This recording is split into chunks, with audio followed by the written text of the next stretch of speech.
사랑니가 누워서 비스듬하게 나는 경우에는 주변 치아에 영향을 줄 수 있기 때문에 더욱더 주의하셔야 됩니다.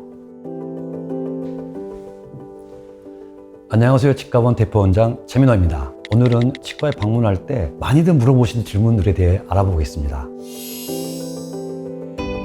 가장 많이 받는 질문이죠. 치과 치료하면 아프다는 생각부터 하시는데요. 진짜 이것이 없다면 정말 아플 수 있어요. 바로 이것은 국소마취입니다. 국소마취는 시술 전에 아프지 않게 그 부위만 마취하는데요. 이 또한 마취 주사이기 때문에 아파하시는 분들이 많습니다. 치과가 무서워서 가기 힘든데 안 아프기 위해서 국소마취를 하면 이 자체가 또 무서운 거거든요. 왜냐하면 주사 바늘이 들어갈 때 찌르는 통증, 또한 바늘이 들어간 다음에 액이 들어갈 때 통증이 있거든요. 그래서 이 부분을 많이 걱정스러워 하십니다. 이 또한 사전에 마취계를 바른다든지 가글 마취를 해서 주사 바늘 들어갈 때 통증을 줄일 수 있고, 아니면 무통 주사기를 이용해서 마취액 주식 속도를 천천히 하면 통증을 줄일 수가 있어요. 그래서 요즘은 기술들이 많이 좋아져서 과거보다 훨씬 덜 아프게 진료받을 수 있고, 이런 마취마저 통증이 덜해서 마취만 잘 된다면 아무런 통증 없이 시민적인 안정도 찾게 되고 더 편안한 치과 진료가 가능하답니다.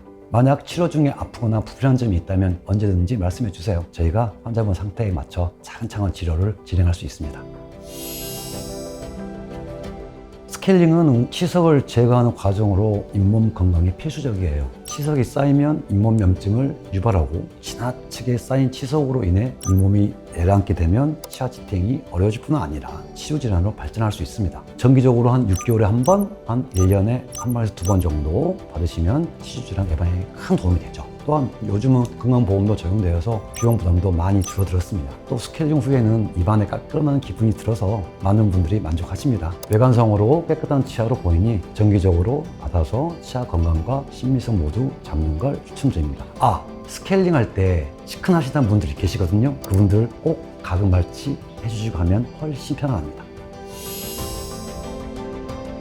예전에는 돌출된 입과 치아를 가진 분들만 교정을 한다는 생각을 많이 했었죠. 교정은 단순히 심미적인 문제뿐만 아니라 기능적인 문제도 해결해 줍니다. 잘 맞지 않는 치아는 씹는 기능을 떨어뜨리고 발음에도 영향을 줄 수 있어요. 예를 들어 앞니가 삐뚤어진 경우, 그러면 발음이 부정확하게 될 수 있거든요. 이러한 불편함을 겪고 계신 분이라면 치아 교정을 꼭 권장드리고 싶습니다. 물론 교정 후에는 미관상 개선 또한 기대할 수 있으니 고민되신다면 꼭 상담 받아보십시오. 또한 교정기를 끼면 치아 바깥쪽으로 붙이는 것 때문에 외관이 신경 쓰신다면 치아 안쪽, 즉 혀 쪽으로 붙이는 철측 교정 혹은 투명 경동도 있으니 상담 과정에서 말씀해 주시면 최대한 맞춰서 진행할 수 있습니다. 추가로 교정을 끝낸 후에 유지 장치를 제대로 장착하지 않아 교정 전 치아별로 돌아가는 경우가 왕왕 있습니다. 이런 경우 재교정하시는 분도 많고요. 교정이 끝나더라도 일상에서는 유지 장치를 꼭 챙겨주시고 병원에서 안내하는 축에 맞춰 내원해서 유지장치 점검과 상태를 꼭 확인받으시기 바랍니다.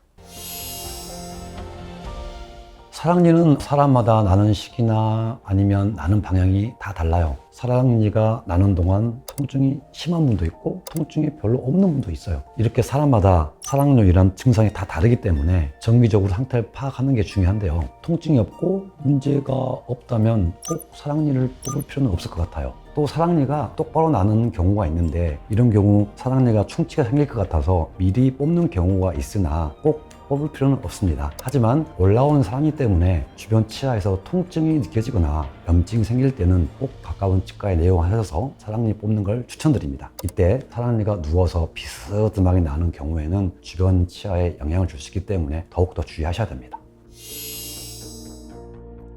임플란트는 잘 관리만 한다면 평생 사용할 수 있습니다. 임플란트를 사용하는 기간을 오랫동안 유지하려면 임플란트 하고 나서 꾸준한 관리와 정기검진이 매우 중요해요. 검진 때 보철물이 약간 풀리지 않았는지, 느슨하지 않았는지, 혹은 이물질이 많이 끼어서 세척이 필요한지 이런 것들을 좀 체크하거든요. 또한 임플란트를 식립한 치족을 주위에 잇몸도 건강한지 체크도 하고요. 이런 체크를 안 하고 관리가 소홀해지면 잇몸이 약해져서 잇몸 주변에 염증이 생길 수 있어요. 따라서 올바른 칫솔질과 정기적인 검진이 필수입니다. 또한 임플란트에 맞는 식습관도 중요합니다. 예를 들어 너무 딱딱한 거나 질기는 음식은 꼭 피하는 게 좋습니다.